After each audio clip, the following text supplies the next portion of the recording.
किन सिफात से एक आम इंसान अपने शोबे के अंदर लीडर बन सकता है, यही सब कुछ जानने के लिए आज हमने प्रोग्राम में मदऊ किया है जनाब मोहम्मद उस्मान अली खान साहब को।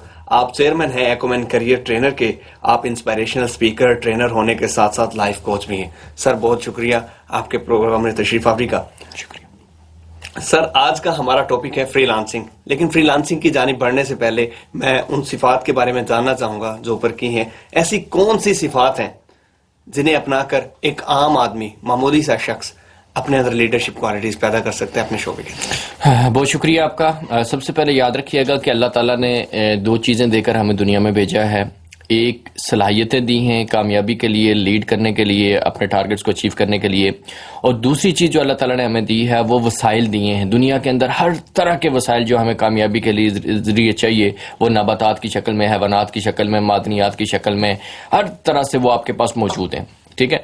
इंसान के ज़िम्मे दो काम है। पहला काम यह है कि अपनी सलाहियतों को स्किल में कन्वर्ट करे, क्योंकि सलाहियत कामयाबी नहीं देती। मेरे पास अगर वो एक सलाहियत है सिंगिंग की, तो मुझे स्किल हासिल करना पड़ेगा, फिर मैं अच्छा सिंगर बनूंगा। ड्राइविंग की सलाहियत है तो मुझे स्किल हासिल करना पड़ेगा। तो पहली चीज़ है कि इंसान स्किल हासिल करे कि अपनी सलाहियतों का इस्तेमाल कैसे करना है। और दूसरी चीज़ ये है कि उन वसाइल का इस्तेमाल सीखे। फॉर एग्जाम्पल जैसे आज का हमारा टॉपिक है फ्रीलांसिंग, तो इसके अंदर वसाइल आपके सामने है, इंटरनेट है, एक लैपटॉप है। वही लैपटॉप एक बंदे के पास पड़ा हुआ है लेकिन उसके लिए यूजलेस है। दूसरा बंदा उसी को इस्तेमाल करके 15-20 हज़ार रिसेप्शन पे पैसे कमा रहा है, तीसरा उसी से 50 हज़ार कमा रहा है, चौथा उसी से लाखों कमा रहा है, कुछ उसी से करोड़ों कमा रहे हैं, और कुछ दुनिया के अमीर तरीन लोगों में शामिल है उसी लैपटॉप का इस्तेमाल करके। तो मीन्स वो जो वसाइल है वो सबके लिए थे, सलाहियत भी थी, लेकिन जिसने सलाहियत को स्किल में कन्वर्ट किया और वसाइल का सही इस्तेमाल किया। तो पहली चीज तो ये दोनों स्किल से रेलेवेंट हो गई।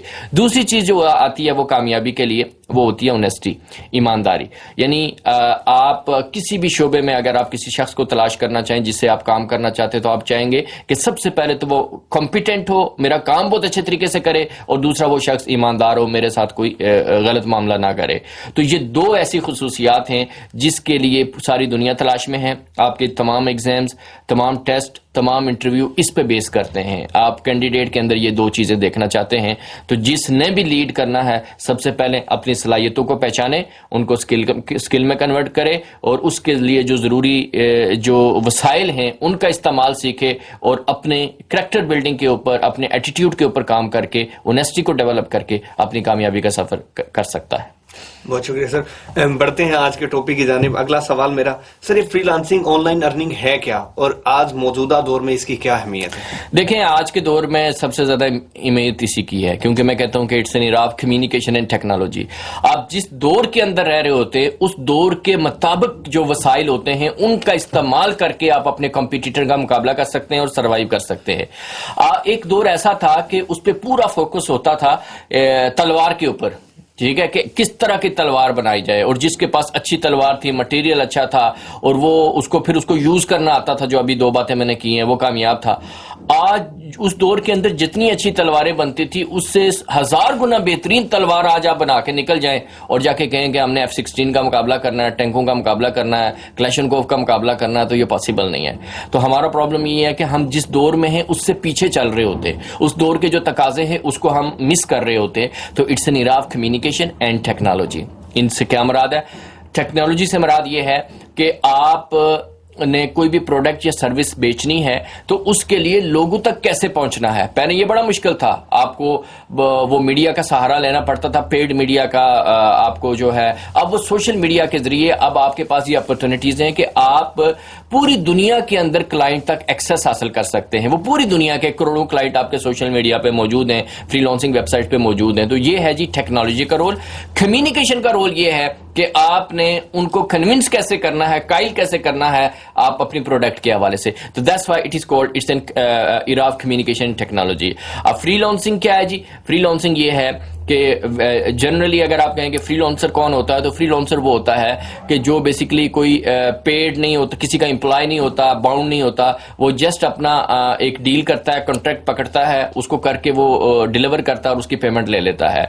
और जैसे अगर आप लोकल मार्केट में देखें तो यहाँ जो ऑनलाइन जो ये कार्स हैं, उबर क्रीम टाइप, इसके अंदर जो काम कर रहे हैं ड्राइवर है वो तो फ्रीलांसर हैं। वो जब चाहें गाड़ी चलाएं, जितनी राइड करना चाहें करें, रोजाना करें, शाम को करें, दोपहर को करें, उतने उनको पैसे मिल जाएंगे, वो बाउंड नहीं है। ठीक है। तो ये इसी तरह से अगर आप ऑनलाइन इंटरनेट के जरिए आप कोई काम लेते हैं और उसकी पेमेंट तय करते हैं और फिर आप करके उसको डिलीवर करते हैं, तो इट इज कॉल्ड फ्रीलांसिंग। तो इस वक्त इसका रोल क्या है, क्योंकि इस वक्त सारे मामला आपके ऑनलाइन हो रहे हैं, पूरी दुनिया आपके सामने है, एक प्लेटफॉर्म के ऊपर है। पहले आप एक मार्केट में बैठते थे फिजिकली और उसी से रेलेवेंट आपको क्लाइंट मिलता था, उसी इलाके के लोगों के लिए काम करते थे और उसकी एक अच्छी खासी इन्वेस्टमेंट करते थे। आप शॉप बना रहे हैं, ऑफिस बना रहे हैं, इक्विपमेंट लगा रहे हैं, लोगों को हायर कर रहे हैं, टैक्सेस दे रहे हैं, बिल दे रहे हैं, किराए दे रहे हैं, ये सारे मामला कर रहे थे। तो वो एक मखसूस इलाके में आप काम कर रहे थे अपने सराउंडिंग में। लेकिन अब क्या है, अब आपको कोई एक्सपेंस नहीं करना, ऑनलाइन सेटअप बने हुए हैं, वहां पे आपने अपना सेटअप क्रिएट करना है और आपकी मार्केट क्या है, वर्ल्ड, पूरी दुनिया आपकी मार्केट है। आप यूरोप से क्लाइंट पकड़ रहे हैं, आप अमेरिका से क्लाइंट पकड़ रहे हैं और घर में बैठ के आप उस चीज को कर रहे हैं। So it is called freelancing. जी, तो सर क्या हर कोई इंसान इस फ्रीलांसिंग की जानिब बढ़ सकते हैं? देखें, फ्रीलांसिंग के तो हो गया ना जो कॉन्सेप्ट मैंने आपको दिया है। अब हर कोई एक ही काम कर सकता है, अगर आपका ये सवाल है तो ये गलत है, हर कोई एक काम नहीं कर सकता। तो भाई फ्रीलांसिंग भी ऐसे ही है जैसे आप फिजिकल मार्केट में पहले काम करते थे। तो आप फिजिकल मार्केट में आप मुझसे पूछें हर कोई काम कर सकता है तो मैं कहूंगा यस, लेकिन आप पूछें कि हर कोई वो फलां टाइप का काम कर सकता है, मैं कहूंगा नो। तो फिजिकल मार्केट के अंदर जैसे जो काम कर रहा था, कोई राइटिंग कर रहा था, कोई डिजाइनिंग कर रहा था, कोई एडिटिंग कर रहा था, कोई जो है वो वेबसाइट्स बना रहा था, कोई और सर्विस दे रहा था, कोई अकाउंट्स का काम कर रहा था, कोई टाइपिंग का काम कर रहा था। तो ये सारा जैसे फिजिकल मार्केट में कर रहे थे, अब सिर्फ मीडियम चेंज है कि आपने प्रैक्टिकली फिजिकल जाके नहीं करना, उसी काम को आपने ऑनलाइन करना है। तो पहले जो मैंने शुरू में आपने जो क्वेश्चन पूछा था, तो मैंने कहा था अल्लाह ताला ने हर एक को सलाहियत दी हुई है, उसको जो सलाहियत दी हुई है उसको स्किल में कन्वर्ट करे और उसको ऑनलाइन आके सेल करे, बेचे। तो हर कोई अपनी सलाहियत के मुताबिक ऑनलाइन काम कर सकता है। सही। सर वो कौन से तरीके हैं जो आप समझते हैं कि एक अच्छे फ्रीलांसर को ये सबसे पहले ये अंदाज अपनाना चाहिए फ्रीलांसिंग? अच्छा, सबसे पहले तो याद रखिएगा कि सबसे पहले आपको जो है ये होना चाहिए कि उस काम में इंटरेस्ट होना चाहिए। हमारे यहाँ एक मामला ये है कि लोग उस प्रोफेशन की तरफ जाते हैं जिसमें उनको नजर आता है कि इसमें पैसे ज्यादा मिल रहे हैं, तो उनकी प्रायोरिटी पैसे होता है, तो वो कामयाब नहीं हो सकते। कामयाब कौन होगा? जिसको उस फील्ड के अंदर इंटरेस्ट हो, शौक हो जिस काम का, ठीक है। पैसा बाय प्रोडक्ट है, वो खुद आ जाएगा, लेकिन आप उसका शौक नहीं है वो काम, तो वो नहीं कामयाब होगा। सबसे पहले उसका जो है वो इंटरेस्ट हो। दूसरे नंबर पे बात ये है कि वो जिस प्रोफेशन का उसका इंटरेस्ट है उसको बाकायदा उसको सीखे और ये टेक्नोलॉजी को समझे कि ऑनलाइन सेटअप बनाने कैसे हैं, अकाउंट कैसे बनाते हैं, प्रोफाइल गिग्स वगैरह कैसे बनाते हैं, ऑर्डर कैसे लेते हैं, ये सारी चीजें उसको सीखे। सीखने के बाद तीसरा स्टेप ये है कि उसको प्रैक्टिस करे, जितनी प्रैक्टिस वो उसके ऊपर कर सकता है। और फिर चौथा स्टेप ये है कि फिर उसकी जो है वो प्रैक्टिकल है कि वो क्लाइंट बनाना शुरू करता है और फिर उसकी अर्निंग का सिलसिला शुरू होता है, फिर उनको सेटिस्फाई करना, मैनेज करना, ये चीजें। तो ये प्रोसेस है। हमारे यहाँ सारी चीजें जो है बाईपास की जाती हैं, डायरेक्ट जाके अकाउंट बनाते हैं और वो वेबसाइट पे जनाब कहते हैं जनाब काम नहीं मिल रहा, ऑर्डर नहीं आ रहे, पैसे नहीं आ रहे। तो ऐसे नहीं होता। मैं अक्सर मिसाल देता रहता हूं कि ये ऐसे ही है कि मैं जाऊं और जाके एमसीबी बैंक में अकाउंट खुलवा लूं और उसके बाद 2 हफ्ते के बाद जाके उनसे पूछूं भाई मेरे अकाउंट में कितने पैसे आ गए, ठीक है। फिर मैं 4 हफ्ते बाद फिर जाऊं कितने पैसे आ गए, वो कहें कोई पैसे नहीं आए। मैं कहूंगा यार ये तो फ्रॉड है जी, लोग कहते हैं बैंक में करोड़ों रुपए होते हैं, मैंने इतने अरसे से अकाउंट खुलवाया, कोई पैसा नहीं है। तो भाई ऐसे खुद ब खुद कोई पैसा नहीं आता। आपको सीखना पड़ेगा कि नंबर 1 आपके पास स्किल हो जिसके जरिए आपने पैसे कमाने हैं। नंबर 2 वो प्लेटफॉर्म सही वेबसाइट हो जिसके ऊपर आपने काम करना है। और नंबर 3 सबसे इंपॉर्टेंट आपके पास कम्युनिकेशन और बिजनेस स्किल्स हो, क्योंकि कम्युनिकेशन और बिजनेस स्किल्स बिजनेस लेकर आएंगे, बाद में आपका वो स्किल और चीजें काम करेगी। So skill, business platform and communication and business skills, ये 3 बातें मुकम्मल कमांड आप करेंगे तो आपको रिजल्ट जरूर मिलेगा। सर स्किल्स के अंदर मेयार कितना अहमियत का हामिल है कि आपने जो प्रोडक्ट देनी है उसके अंदर क्या मेयार होना चाहिए? देखें, ये मेयार तो डेफिनेटली क्वालिटी होनी चाहिए, बेहतरीन काम आपका होना चाहिए, लेकिन ये डिपेंड करता है कि आप किस लेवल पे काम कर रहे हैं और किस वेबसाइट पे काम कर रहे हैं, ठीक है। कुछ ऐसी वेबसाइट्स हैं कि जहां पे बिगनर्स काम कर सकते हैं, उसमें कोई कमी बेशी भी है, क्योंकि जो काम करवाने वाला वो उतना ही पे कर रहा है और उसको उसी लेवल का काम चाहिए। जैसे आप लोकल मार्केट के अंदर देखें कि एक ही चीज आपको जो है वो 20-25 रुपए की भी मिल रही है और वही चीज आपको 150 की और 500 की भी मिल रही है, ठीक है। तो वो जिसके पास 20-25 का बजट है वो 20-25 की लेगा, ठीक है। आप किसी भी, आप मोबाइल फोन में ले लें, कपड़े में ले लें, हर प्रोडक्ट के अंदर डिफरेंट क्वालिटीज होती हैं। तो इसी तरह जो बिगनर लेवल के हैं और जो उन वेबसाइट्स पे काम कर रहे हैं जहां पे जो है वो पे उनको कम किया जा रहा है और उसी लेवल का क्लाइंट है, तो वहां पे तो आप बेसिक लेवल की चीजें कर सकते हैं। लेकिन जो हाईली प्रोफेशनल वेबसाइट्स हैं वहां you must be a professional. अगर आप प्रोफेशनल नहीं है तो आप वहां सर्वाइव नहीं कर सकते, क्योंकि ये सारा काम जो है वो बेसिकली आपकी रेटिंग के ऊपर चलता है। आपका जो क्लाइंट है वो आपको रेटिंग देता है और जिसकी अच्छी रेटिंग होगी उसी को बेसिकली काम मिलता है। बिल्कुल सर, एक बच्चा है, उसको शौक है एडिटिंग का, वो फ्रीलांसिंग करना चाह रहा है, तो उसे सबसे पहले ट्यूटोरियल्स लेने चाहिए यूट्यूब से। उसे क्या करना चाहिए कि वो फ्रीलांसिंग कर सके? देखें, एक बात याद रखिएगा कि YouTube, गूगल, ये सारी बहुत अच्छी चीजें हैं, इसका बहुत फायदा है, ठीक है। लेकिन मैं आपसे सवाल पूछता हूं कि अल्लाह ना करे आप बीमार हो जाएं या कोई भी बीमार हो जाए, तो मैं आपसे पूछता हूं कि क्या उसको गूगल पे जाके मेडिसिन सर्च करनी चाहिए, लिखना चाहिए कि मैं ये भी मसला है तो मैं कौन सी मेडिसिन इसकी खा लूं, ठीक है, और वहां पे जो लिखी हुई है वो जाके खा लेनी चाहिए, ठीक है। आप कहेंगे हरगिज़ ऐसा नहीं करना चाहिए, ठीक है। उसको पहले डॉक्टर को कंसल्ट करना चाहिए, ठीक है। तो सब कुछ गूगल पे मौजूद है, फिर तो वो मुफ्तियान इकराम की भी जरूरत नहीं है, लिखें और फतवा ले लें, लिखें और मेडिसिन ले लें, लिखें और लॉ का मसला हल कर लें, ठीक है। याद रखिएगा कि ये इजाफी इंफॉर्मेशन होती है, एडिशनल इंफॉर्मेशन होती है, और वो भी under the supervision of your teacher. Teacher का मुतबादल नहीं है। हमेशा कोई भी काम करना है तो उसका एक्सपर्ट टीचर सर्च करो, तलाश करो, उसके साथ अटैच हो और उसकी गाइडलाइन के मुताबिक गूगल भी यूज करो, यूट्यूब भी यूज करो, फिर आपको बेनिफिट मिलेगा। तो सबसे पहले आप टीचर को सिलेक्ट करो, उस टीचर को जो उस फील्ड के अंदर ऑलरेडी काम कर रहा है, सक्सेसफुल है, एक्सपीरियंस्ड है। उसके बाद वहां से आप उससे वो काम सीखो और सीखने के बाद फिर जब आप करोगे तो वो जहां आपने जो 10 साल में चीजें जाके सीखनी है तजर्बे करके गूगल से, वो आपको 10 दिन में बता देगा कि भाई ये 10,000 काम जो आपने करने थे ये नहीं करने, आपने सिर्फ ये 10 काम करने हैं और इसके अंदर ये प्रॉब्लम आएगी, उसका ये सोल्यूशन है। और जब आपको प्रॉब्लम आएगा तो वो आपको गाइड करेगा। तो बहुत सारे पाकिस्तान के अंदर जो है तकरीबन 4 लाख फ्रीलांसर्स हैं इस वक्त, और पाकिस्तान इस वक्त दुनिया में फ्रीलांसिंग के अंदर पूरी दुनिया में चौथे नंबर पर है। चौथा बड़ा मुल्क है फ्रीलांसिंग के हवाले से पाकिस्तान, और पाकिस्तान जो है वो 1 से $1.5 अरब सालाना फ्रीलांसिंग से पाकिस्तान ला रहा है। और अगर हमारी ये तादाद 10 लाख क्रॉस कर जाती है फ्रीलांसर की, तो ये पाकिस्तान का सालाना कर्जा ये उतार देंगे फ्रीलांसर। पाकिस्तान की इकानमी को ऊपर ले जाने के लिए सबसे इंपॉर्टेंट चीज जो है वो फ्रीलांसिंग है, क्योंकि ये बराह रास्त ये जो फ्रीलांसर है आपका, ये बाहर से पैसा पाकिस्तान लेकर आ रहा है। तो जितने यंगस्टर्स हैं जो कह रहे हैं जी फाइनेंशियल ये मसले हैं, जॉब्स नहीं मिल रहे, ये नहीं हो रहा, वो नहीं हो रहा, भाई क्यों जॉब के, आपके पास मोबाइल है, आपके पास लैपटॉप है, आपके पास इंटरनेट है, जिसको यूज करके आप जो है अपना टाइम वेस्ट कर रहे हो, चैटिंग कर रहे हो, मूवीज देख रहे हो, उसी का पॉजिटिव यूज कर लो। रोजाना 2 से 3 घंटे उसको इस्तेमाल करो, लेकिन उससे पहले सीख लो। सीख के आप बड़ी बड़ी जॉब के अंदर इतना अर्न नहीं कर सकते जो आपको यहां से मिलेगा। क्यों इतना मिलेगा, उसकी छोटी सी मिसाल देता हूं। यहां पे एक बड़े अच्छे ओहदे के ऊपर बंदा काम कर रहा है, मैनेजर है, वो बाहर चला जाता है, यूके चला जाता है, क्या उसको वहां मैनेजर की जॉब मिलती है? वहां तो एक छोटी सी ऑर्डिनरी सी जॉब कर रहा है, लेकिन यहां से कई गुना ज्यादा कमा रहा है। वो फिर खर्चे भी वहां कर रहा है, डॉलर पाउंड में खर्चे करके जो बच रहा है यहां बेच रहा है। लेकिन आप क्या कर रहे हैं, आप यहां बैठ के यूके और अमेरिका में काम कर रहे हैं, ठीक है, आपका खर्चा कोई नहीं हो रहा, आपको डॉलर पाउंड में चीजें मिल रही हैं, तो आप उससे ज्यादा कमाएंगे क्योंकि आप स्किल्ड वाला काम कर रहे हैं, नंबर 1।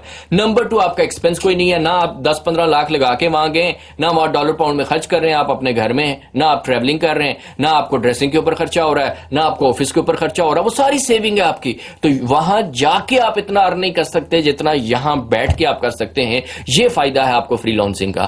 फिजिकल का नुकसान यह है कि आपको उस लेवल की जगह, मार्केट और बड़ी हाईली पेड चीजें तलाश करनी पड़ेंगी, फिर आपको क्लाइंट मिलेगा। लेकिन यहां ऐसा कुछ नहीं है, यहां बगैर इन सारी चीजों के आप कर सकते हैं। इसलिए चंद माह की बात होती है, 2 माह लगा ले, 3 माह लगा ले, बाकायदा इसको सीखें, सीख के वो अपना काम शुरू करें। आप स्टडी करें और स्टडी के साथ 3 घंटे 2 घंटे शाम को काम करें। अब मुझे बहुत सारे लोग कहते हैं सर स्टडी के दौरान टाइम कहां मिलता है, तो भाई अपनी जरा कैलकुलेशन करो कि चैटिंग पे आपका कितना टाइम लगता है। कोई इजाफी टाइम नहीं है, वही टाइम जो ऑलरेडी एक बंदा एवरेज यूट्यूब के ऊपर, व्हाट्सएप के ऊपर, फेसबुक पे यूज कर रहा है, उसका 50%, मैं नहीं कहता मुकम्मल छोड़ दें, उसका 50% आप इधर लगा लें तो आप एक अच्छी खासी अर्निंग यहां से जनरेट कर सकते हैं। बिल्कुल सर, इसमें कोई शक नहीं कि अच्छा फ्रीलांसर होने के लिए आपके पास स्किल्स होना लाजमी है। ऐसी कौन सी स्किल्स है जिन्हें दुनिया में माना जाता है, आप समझते हैं कि मतलब ये स्किल्स जो है फ्रीलांसिंग के ऊपर इस वक्त पाकिस्तान में मतलब बहुत ज्यादा फ्रीलांसर्स हैं और ये बहुत ज्यादा मानी जाती है? जी, दुनिया के अंदर जो सबसे ज्यादा जिन चीजों की जरूरत है ना, आप सबसे पहले आप ये समझें कि कोई भी चीज जो आपने इंटरनेट के ऊपर अपलोड करनी है तो 3 उसके वेज हैं। नंबर 1 टेक्स्ट है, नंबर 2 इमेज है, नंबर 3 वीडियो है। या तो टेक्स्ट की शक्ल में होगा, या इमेज की शक्ल में होगा, या वीडियो की शक्ल में होगा। ठीक है, अब ये रोजाना करोड़ों की तादाद में ये चीजें अपलोड हो रही हैं। 8-10 लाख वेबसाइट रोजाना आपकी बन रही है। अच्छा, आपके फेसबुक का पेजेस जो हैं वो 3 अरब से ज्यादा हैं, उसमें करोड़ों पेजेस ऐसे हैं जो एक्टिव हैं और उसके ऊपर रोजाना की बुनियाद पर मल्टीपल जो है पोस्ट अपलोड होती हैं। तो जो भी अपलोड हो रहा है वो डिजाइन हो रहा है। यूट्यूब के ऊपर लाखों वीडियोस अपलोड हो रही हैं रोजाना, वो भी कहीं बन रही हैं, एडिट हो रही हैं। टेक्स्ट इतना ज्यादा आ रहा है रोजाना, वो भी कहीं लिखा जा रहा है। तो सबसे पहले तो ये 3 बातें हो गई कि जिसने भी सेटअप बनाना है अपना यूट्यूब ऑनलाइन आना है तो उसको इन 3 चीजों की जरूरत चाहिए और मुसलसल चाहिए, क्योंकि आपको रैंकिंग में आने के लिए, अपनी वेबसाइट को ऊपर ले जाने के लिए मुसलसल ये डाटा ऐड करना है, इमेजेस ऐड करना है, वीडियोस ऐड करनी है और आपने टेक्स्ट ऐड करना है। तो ये 3 काम हो गए। यानी आपका जिसे हम कहते हैं designing, graphics designing, adobe Photoshop, इसकी बहुत डिमांड है। आप सिर्फ इस बात से अंदाजा कर लें, मैंने जो बताया कि करोड़ों से अरबों चीजें रोजाना अपलोड हो रही हैं और करोड़ों अरबों चीजें रोजाना प्रिंट हो रही हैं पूरी दुनिया में। ठीक है, जब रोजाना हो रही है तो इसका मतलब है रोजाना ये डिजाइन भी हो रही है। तो सबसे पहले तो मैं आपको कहूंगा ग्राफिक डिजाइनिंग, उसके बाद मैंने आपको कहूंगा वीडियो एडिटिंग जो एडोब प्रीमियर वगैरह में होती है, और तीसरे नंबर पे मैं आपको कहूंगा राइटिंग। राइटिंग का बहुत काम है, रिसर्च है, आर्टिकल्स हैं, ब्लॉग्स हैं, समरीज हैं, बहुत लीगल राइटिंग है, एक लंबी फील्ड है। तो ये तो 3 चीजें बेसिक हो गई कि जिसके जरिए अगर आपके पास ये स्किल है तो आपके लिए बहुत काम है और आप बहुत अच्छा काम कर सकते हैं। अब ये हो गया, अपलोड हो गया। अब लोगों को क्या चाहिए जी, इसको कहां पे लोगों ने अपलोड करना है, उसके लिए उनको प्लेटफॉर्म चाहिए और वेबसाइट चाहिए, और ये होती है वर्डप्रेस वगैरह। आजकल बहुत आसान है, आम बंदा भी कर सकता है, वो कोडिंग ऐसा मामला नहीं है। छोटा सा कोर्स करके आप ये वेबसाइट बना सकते हैं। तो उनको चाहिए कि इस तरह की जो वेबसाइट बना के स्टोर ऑनलाइन बना के दे सकता है बंदा, उसकी उनको फिर उसको मेंटेनेंस वगैरह। ठीक है, तो ये आपका सेटअप बन गया, इसके ऊपर ये चीजें आपने अपलोड कर दी। 4 चीजें हो गई। 5वीं चीज ये होती है कि अब वो जब बन गया तो वो चाहता है कि यार मेरी ये चीजें ना अब मार्केट में जाएं, इसकी मार्केटिंग हो, लोगों तक मैसेज जाए। तो उसके लिए सोशल मीडिया है, फेसबुक हो गया आपका, ट्विटर हो गया, इंस्टाग्राम हो गया, यूट्यूब हो गया, लिंक्डइन, इसके जरिए आप उनको प्रोमोट करते हैं। तो ऐसे लोग जो मार्केटिंग कर सकते हैं उनकी बहुत ज्यादा डिमांड है। दुनिया का हर बंदा, हर कंपनी चाहता है मेरी चीज बिके और उसमें से जो प्रॉफिट होगा मैं इसको दे दूंगा।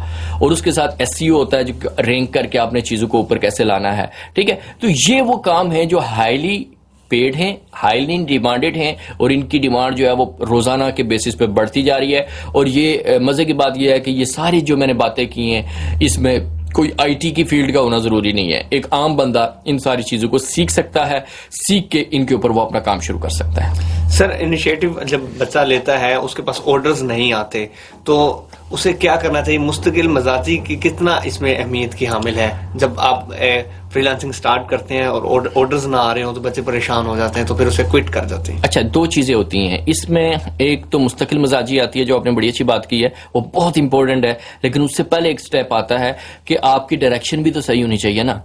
आपने जाना मशरक की तरफ और डायरेक्शन आपकी मगरब की तरफ है, और आप मुस्तकिल मजाजी से 10 साल भी चलते रहें जी, और आप कहें नहीं मैंने क्विट नहीं करना, तो आप कभी भी अपनी मंजिल पे नहीं पहुंचेंगे। तो पहले कुछ बेसिक्स होती हैं, वो तो पूरी होनी चाहिए ऑर्डर के लिए।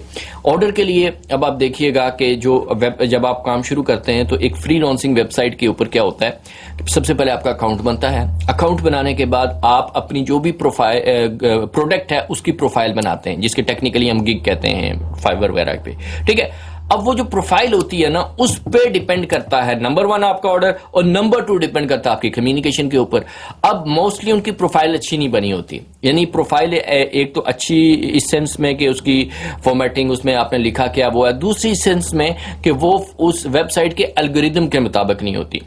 हर वेबसाइट का अपना एक एल्गोरिदम होता है, उसकी एक प्रोग्रामिंग होती है कि भाई क्लाइंट क्या सर्च कर रहा है। जो क्लाइंट सर्च कर रहा है वो अपनी प्रोग्रामिंग में उसको ऐड करते हैं कि जिसकी प्रोफाइल में ये नजर आए उसको ऊपर ले आओ, उसको रैंक करो। अब हमारी प्रोफाइल में वो होता नहीं है, हमारे वो इमेज वैसे होते नहीं है, हमारे टाइटल वैसे होते नहीं है, हमारी कीवर्ड्स वैसे होते नहीं है, हमारे टैग्स वैसे होते नहीं है। दैट्स वाई वो रैंक ही नहीं करती। अब जितने मुस्तकिल मजाज बन के बैठे रहे आप, आपको वो नहीं आएंगे, नंबर 1। नंबर 2 ये होता है कि आपको कम्युनिकेशन, कि वो क्लाइंट जब आपसे रब्ता करता है तो उसको कन्विंस करने के लिए आपने कम्युनिकेट करना है। अब जिसकी कम्युनिकेशन अच्छी है वो यहां पे बाजी ले जाता है। अब ये दो ऐसी चीजें हैं कि इस पे हमारा फोकस ही नहीं होता और हम कंसिस्टेंसी पे बैठे होते हैं, दूसरा रिजल्ट नहीं मिलता। तो सबसे पहले ये दो चीजें ठीक करें, सीखें प्रॉपर तरीके से, कम्युनिकेशन सीखें, प्रपोजल सीखें, बाय रिक्वेस्ट सीखें, और उसके बाद आप मुस्तकिल मजाजी से करें। और मैं ऐसे लोगों को भी जानता हूं, पढ़े मैंने उनके बारे में आर्टिकल लाहौर के, जो कि उनको एक $5 का ऑर्डर लेने के लिए 6-6, 7-7 माह लग गए, लेकिन अगले चंद सालों में उन्होंने करोड़ों कमा लिया, और फिर एक माह का 1 से 1.5 करोड़ रुपया वो कमा रहे। ठीक है, तो इट टेक्स टाइम, शुरू में टाइम लगता है, आपको सब्र होना चाहिए, बर्दाश्त होना चाहिए। यहाँ पे तो जो बिजनेस आप लोकल मार्केट में फिजिकली स्टार्ट करते हैं तो भाई 6 माह तो आप जेब से लगाते हैं, पहले एक इन्वेस्टमेंट करते हैं, ह्यूज इन्वेस्टमेंट, उसके बाद जेब से 6 माह आप सैलरीज देते हैं, बिल देते हैं, चीजें करते हैं, उसके बाद फिर आउटकम आना शुरू होती है। तो यहां ना आपकी कोई इन्वेस्टमेंट है और ना आपने कोई जेब से लगाना है, सिर्फ सब्र करना है और अपने आप को इंप्रूव करते जाना है। सर, एक बच्चा CS कर रहा है लेकिन उसे शौक वीडियोग्राफिक्स का है, वीडियो एडिटिंग का है, तो इसमें जब वो स्टार्ट करता है फ्रीलांसिंग या कोई भी काम शुरू करता है तो शुरू में नो डाउट के ऑर्डर्स नहीं आते, उसे मेहनत करनी पड़ती है, मुस्तकिल मजाज रहना पड़ता है। तो उसमें पेरेंट्स का कितना किरदार होना चाहिए उसकी हौसला अफजाई के लिए, क्योंकि हमारे माशरे का अलमिया ये है कि किसी को आगे बढ़ता मतलब सब्र नहीं है वालिदैन के अंदर या बड़े भाइयों के अंदर कि यार ये काम ठीक नहीं है, इतनी देर हो गई है आपको ये काम करते हुए, अभी तक कोई रिस्पॉन्स नहीं आया। तो इसमें पेरेंट्स का, बड़े भाइयों का क्या किरदार है? देखिए, सबसे पहले तो पेरेंट्स की भी जो उनको इत्मीनान में लेना और उनकी काउंसलिंग होना ज़्यादा ज़रूरी है कि उनको इन चीज़ों का आइडिया नहीं है, और फिर सक्सेस स्टोरीज उनके सामने रखी जाएं। और जैसे मैंने एग्जांपल दी, ऐसे बहुत सारे लोगों की वीडियोस आपको नेट पे मिल जाएंगी कि भाई मैंने जब काम शुरू किया था तो इतने माह तक तो मुझे कुछ भी नहीं मिला। क्यों नहीं मिला? क्योंकि वो लर्निंग प्रोसेस होता है। वो यहाँ पे आप देखें कि आप 16 साल एक यूनिवर्सिटी में लगाते हैं और 16 साल के बाद आप CV बनाते हैं और जॉब ढूंढना शुरू करते थे, तो पहले तो जॉब ही नहीं मिलती, फिर आप कारोबार शुरू करते हैं और उसमें 6 माह साल गुजर जाते हैं, कोई आउटपुट नहीं मिलती 16 साल लगाने के बाद। तो इधर तो आपको चंद वीक की बात है, उसके बाद आपने इस तरफ आना है। तो पहले ज़हन में रखें कि पहले सीखना है, इतने माह सीखने में लगेंगे, फिर इतने माह इसकी प्रैक्टिस में लगेंगे, फिर आहिस्ते आहिस्ते आपका क्लाइंट बनना शुरू होगा। ऑर्डर पहला आना कोई बड़ी बात नहीं होती, उस क्लाइंट को परमानेंट क्लाइंट बनाना ये होता है। तो वो जब तक एक परमानेंट क्लाइंट की आपकी अच्छी लिस्ट नहीं बन जाती, आप अच्छी इनकम की तरफ नहीं जाते।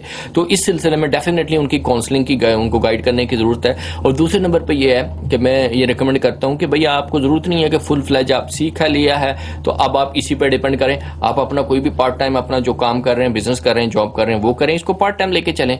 जितना इसको टाइम देने की जरूरत है, 3 घंटे 4 घंटे रोजाना आप उसको दें, और उसके बाद आहिस्ता आहिस्ता जब जू ये काम बढ़ता जाए, दूसरा काम आप कम करते जाएं। तो ये भी ना करें जिनको फॉर एग्जांपल जिनके ऊपर रिस्पॉन्सिबिलिटीज हैं, जो तो यंगस्टर हैं, स्टूडेंट्स हैं, उनका तो इशू नहीं है, लेकिन जिनकी रिस्पॉन्सिबिलिटीज हैं, उनकी फैमिलीज हैं, उनका किचन का मामला है, तो वो पहले उसको सेव करें।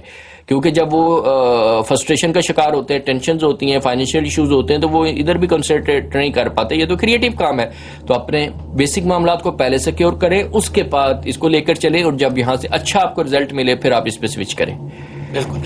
सर, वेबसाइट्स के बारे में अगर बात की जाए तो कौन सी वेबसाइट्स आप रेकमेंड करेंगे फ्रीलांसर? देखें, जो इस वक्त दुनिया में सबसे टॉप लेवल की वेबसाइट्स हैं और ऑथेंटिक वेबसाइट्स हैं, उसके अंदर fiverr.com है, उसके अंदर upwork.com है, उसके अंदर जो है freelancer.com है, उसके अंदर peopleparar.com है, उसके अंदर guru.com है। ये सारी वेबसाइट्स हैं जो इस वक्त पूरी दुनिया के अंदर लोग ज़्यादा तादाद में इनके साथ अटैच हैं। लेकिन मैं जो रिकमेंड करूँगा, और मोस्टली जो हम ट्रेनिंग करवाते हैं बिगिनर्स को, वो Fiverr से करवाते हैं, fiverr.com से शुरू करवाते हैं। उसकी वजह यह है कि ये बिगिनर्स के लिए है, टोटली फ्री है, आसान है, आसानी से आपके अकाउंट प्रोफाइल बन जाएंगे, आसानी से आपको काम मिल जाएगा, और आपकी चीज़ों में थोड़ी कमी बेशी भी है तो यहाँ चल जाएगी, क्योंकि ये बिगिनर्स के लिए है।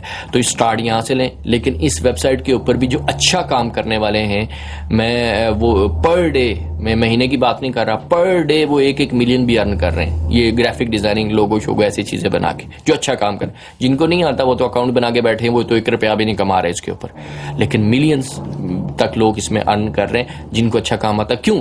क्योंकि उन्होंने क्लाइंट बना लिए हैं। जब क्लाइंट उनके सैकड़ों हज़ारों की तादाद में दुनिया में बन गए हैं तो अब डेली उनको 200-300 ऑर्डर्स आ रहे होते हैं, और वो अगर 10 से 20 डॉलर का ऑर्डर भी होता है तो वो मिलियन में चला जाता है मामला। सर इस पे जो बच्चा मेहनत कर रहा होता है तो क्या उसके कुछ लेवल्स भी होते हैं फ्रीलांसिंग के अंदर, और उन लेवल्स के बारे में बताइएगा कि कब तक वो लेवल्स बच्चा हासिल कर लेता है और कौन सा लेवल जो है वो सबसे बेस्ट होता है? देखिए, लेवल जो होता है वो ये होता है कि आपकी ये जो फॉर एग्जांपल अगर मैं फाइवर की बात करूं तो सबसे पहले आप बेसिक से स्टार्ट करते हैं, और उसमें जो है जो आपकी परफॉर्मेंस, ये लेवल डिपेंड करता है आपके ऑर्डर्स पे, आपकी अर्निंग पे। उनकी एक है कि आप जब इतनी अर्निंग कर लेंगे और इतने आप ये चीज़ें अचीव कर लेंगे तो आप इस पे लेवल 1 पे आ जाएंगे, फिर आप लेवल 2 पे आ जाएंगे, ठीक है, टॉप सेलर बन जाते हैं फिर आप उसके अंदर।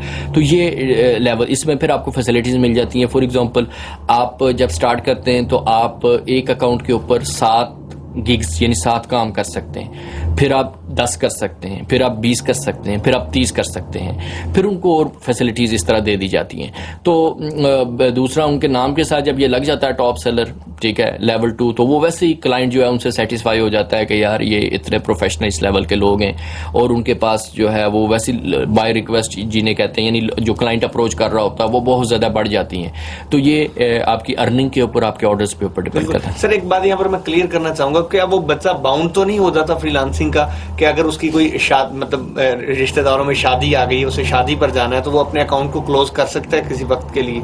देखें, यहाँ पे मामला ये होता है कि फ्रीलांसर का मतलब क्या है, सबसे पहले कि वो अपनी मर्जी से काम कर रहे हैं। वो बाउंड नहीं है कि वो सुबह करे, रात को करे, शाम को करे, वो टाइम का पाबंद नहीं है। नंबर 1, जो उसने कमिटमेंट किया उसके अंदर उसने ऑर्डर को डिलीवर करना है। नंबर 2, वो जगह का पाबंद नहीं है। ये तो आप जो जॉब कर रहा है बैंक में तो उसको प्रॉब्लम है, भाई शादी आ गई है, छुट्टी नहीं मिल रही, मैं क्या करूँ, इससे तो अपना लैपटॉप उठाना है, तो ये वहाँ पे भी बैठ के आधा घंटा जब उसने अपना ऑर्डर बनाना, डिलीवर करना, जब 24 घंटे तो उसने वहाँ बिजी नहीं रहना, अपना 2 घंटे काम करके बाकी अब वो उसको कर सकता है। ये अभी जी बर्फबारी देखने मरी चला गया है जी, वहाँ लैपटॉप साथ है, वो 24 घंटे तो नहीं उसने एंजॉय करना जब उसके पास टाइम है। तो ये आपका लैपटॉप आपके पास है, नेट आपके पास है, आप जहाँ पे भी आप जब काम चाहें करना, जितना चाहें कर सकते हैं। नंबर 1। नंबर 2 ये होता है कि आप क्लाइंट की तरफ से ज़बरदस्ती नहीं आपको ऑर्डर मिल रहा, और वो ज़बरदस्ती नहीं कह रहा कि आपने मुझे इतनी देर में देना ही देना है, आप एक्सेप्ट करेंगे तो होगा, ठीक है, आप जितने ऑर्डर लेंगे, जितने एक्सेप्ट करेंगे। और नंबर 3 ये होता है कि इसमें आप ज़रूरी नहीं है कि आप खुद करें, मैं तो रेकमेंड नहीं करता कि आप वही सेल्फ एम्प्लॉयड वाला काम करें। स्टार्ट में आप खुद करें, जब आप अच्छे लेवल पे आ जाएं तो वो जो शुरू में आपने लीडरशिप वाली बात की थी, फिर आप लीडरशिप वाला काम करें, आप काम आगे लोगों से करवाएं, ठीक है, उसी वेबसाइट के ऊपर आप करवा सकते हैं। आपने $20 का काम पकड़ा, आगे $10 में करवा के आप उसको $20 में दे सकते हैं, आपका $10 का प्रॉफिट मिल जाएगा आपको। तो आगे आप लोगों से करवा सकते हैं, लोग बैठे हुए हैं करने के लिए, तो कोई इशू नहीं है इसमें। अकाउंट बंद नहीं करना, ब्लॉक नहीं करना कि आप बंद करके बैठ गए 10 दिन के लिए, क्लाइंट ढूंढ रहा है आपको, आप मिल नहीं रहे, वो नेगेटिव है। अकाउंट आपके चलते रहने चाहिए। फिर आगे जिनका काम बनता है वो मैनेजर भी रख लेते हैं, वो टीम भी हायर कर लेते हैं। आप फॉर एग्जाम्पल मैंने बताया एक बंदा 1 मिलियन पर डे अगर रन करना है तो उसके लिए क्या मसला है कि वो 10 बंदे भी बिठाएं और उनको 2-3 हज़ार रुपया भी डेली देता हो तो 25-30 हज़ार रुपया उसने दे देना है। यहाँ तो ग्राफिक डिजाइनर को 18-20 हज़ार यानी 800 रुपया पर डे मिल रहा होता है। तो ये इशू नहीं होता। जब आपका काम बढ़ जाता है फिर बहुत सारी ऑप्शंस आ जाती हैं। बिल्कुल सर, इस तरह तो फिर जिसका काम बढ़ जाता है तो वो अपनी एक टीम बनाकर, अपना एक ऑफिस बनाकर, तो क्या वो ऐसे कर सकते हैं कि वो एक जगह पर बैठकर? जी, वो ऐसा भी कर सकता है। देखिए, आपका जो इनका फ्यूचर होता है ना, वो ये होता है कि आप फिर एजेंसी बना लेते हैं, ठीक है, और वो एजेंसी बना के फिर आप बड़े लेवल पे काम पकड़ते हैं। फिर आपको डायरेक्ट क्लाइंट्स ऐसे मिल जाते हैं क्योंकि उनके साथ आपके अच्छे टर्म्स बन जाते हैं। फिर आपको वो डायरेक्ट परमानेंट क्लाइंट बन जाते हैं और आपको पता होता है इतने मेरे परमानेंट क्लाइंट बन गए तो मैं इतना एक्सपेंस पेयर कर सकता हूँ। और दूसरी चीज़ ये है कि अगर आप फिजिकली नहीं भी बनाना चाहते, ज़रूरत नहीं है, ऑनलाइन वो सारी चीज़ें अवेलेबल हैं कि आपके ऑनलाइन कॉन्टैक्ट में वो सारे आपकी टीम होती है। अब वो जहाँ पे मर्जी दुनिया में बैठे हैं वो आपके साथ मिलकर काम कर रहे होते हैं। सही। सर, एक फ्रीलांसर का ऑर्डर आ गया, मुकम्मल कर ली ऑर्डर उसने, तो उसको पेमेंट कैसे रिसीव होगी, किस शक्ल में होगी, और वो पाकिस्तान में बैठकर कैसे रिसीव कर सकते हैं अपनी पेमेंट? देखें, पेमेंट रिसीव करने का जहाँ तक ताल्लुक है तो उसमें अगर हम फाइवर के ऊपर बात करते हैं तो डिफरेंट मेथड्स हैं जो वो ऑफर करते हैं। उसमें एक बैंक ट्रांसफ़र है कि डायरेक्ट बैंक ट्रांसफर, वो पाकिस्तान में नहीं है। दूसरा ऑप्शन आपके पास पेपाल का है, वो भी नहीं है। तीसरा ऑप्शन आपके पास है पेनियर का। तो पेनियर एक कंपनी है ये आप अवेलेबल है। इसका आप फॉर्म फिल करते हैं, आप अकाउंट बनाते हैं, आपका अकाउंट बन जाएगा और विद इन 2 वीक्स वो आपको ATM कार्ड जो होता है आपका वो आपको डिलीवर कर देंगे। और फाइवर जो है आपकी जितनी भी क्लियर हो जाएगी आपकी पेमेंट वो आपको सेंड कर देगा आपके उस पेनियर में। आप उस पेनियर के कार्ड को जाके आप ATM से भी पैसे निकलवा सकते हैं, आप उसको अपने अकाउंट में भी ट्रांसफ़र करवा सकते हैं, अब आप उसको जैज़ कैश में भी ट्रांसफ़र कर सकते हैं। बिल्कुल सर, प्रोग्राम के आखिर में आप क्या कहना चाहेंगे नौजवान नस्ल को कि अब आपका क्या मैसेज होगा, आज के टॉपिक के हवाले से क्या समरी होगी? जी, आज मैं यही कहना चाहूँगा बेसिकली कि आप देखें कि आप का बेसिक पर्पस जो है अपने आप को फाइनेंशियली जो है ग्रो करना है। आपके पास टेक्नोलॉजीज मौजूद है, आपके पास इंटरनेट, आपके पास सारी वो फैसिलिटीज़ मौजूद हैं जो आपको काम करना है। सिर्फ एक छोटा सा इनिशिएटिव लेना है आपने कि कोई छोटा सा स्किल आपने इंप्रूव कर लेना है और उसको इंप्रूव करके आप इसमें इन्वॉल्व हो जाएं। आप अगर आज इन्वॉल्व हो जाते हैं तो 2 साल 3 साल 4 साल अगर आप डिग्री भी ले रहे हैं तो डिग्री के साथ साथ जब 4 साल का अरसा गुजरेगा तो आप एक मैच्योर लेवल के एक अच्छे बिजनेस आपका चल रहा होगा, आपकी टीम आपके पास होगी, आपकी एक अच्छी अर्निंग होगी। और सबसे बड़ी बात यह है कि जो क्रिएटिविटी और जो मैच्योरिटी प्रैक्टिकल लाइफ में आके आती है वो डेफिनेटली थ्योरी और खाली नॉलेज से नहीं आ रही होती। तो सब लोगों को मैं रेकमेंड करूंगा, मैं तो इस चीज के हक में ही नहीं हूं कि मैट्रिक के बाद कोई भी बच्चा अपने पेरेंट्स के ऊपर डिपेंड करे, क्योंकि असल जो लर्निंग होती है वो प्रैक्टिकल से होती है। और ये जितने दुनिया में बड़े बड़े अचीवर्स हैं जिन्होंने बड़े बड़े काम किए उसकी वजह ये थी कि वो अर्ली एज में प्रैक्टिकल लाइफ में आ गए। तो अब आपको जरूरत नहीं है स्पेशली खवातीन को, फीमेल्स को ऑफिस में जाने की, कहीं जाके जॉब करने की, वो सारे काम आप घर बैठ के आप ऑनलाइन आप ये सारी चीजें कर सकते हैं। So take your first initiative और इंशाल्लाह आपको वो सारी चीजें मिलेंगी जो शायद आपने कभी तसव्वुर भी नहीं किया होगा। बहुत शुक्रिया। मोहम्मद उस्मान अली खान साहब हमारे साथ मौजूद थे। इन्होंने यही कहा कि टेक्नोलॉजी का इस्तेमाल करके आप बहुत सारी अर्निंग कर सकते हैं। अपने घर बैठकर आप कहीं भी हैं, एक लैपटॉप के अंदर आप रहकर बहुत सारे अर्निंग कर सकते हैं। सर बहुत शुक्रिया, थैंक यू वेरी मच। इस वक्त तक के लिए इतना ही। अपने मेज़बान अदीबुर रहमान को इजाज़त दीजिए। देखते रहिए edutv.hec.gov.pk।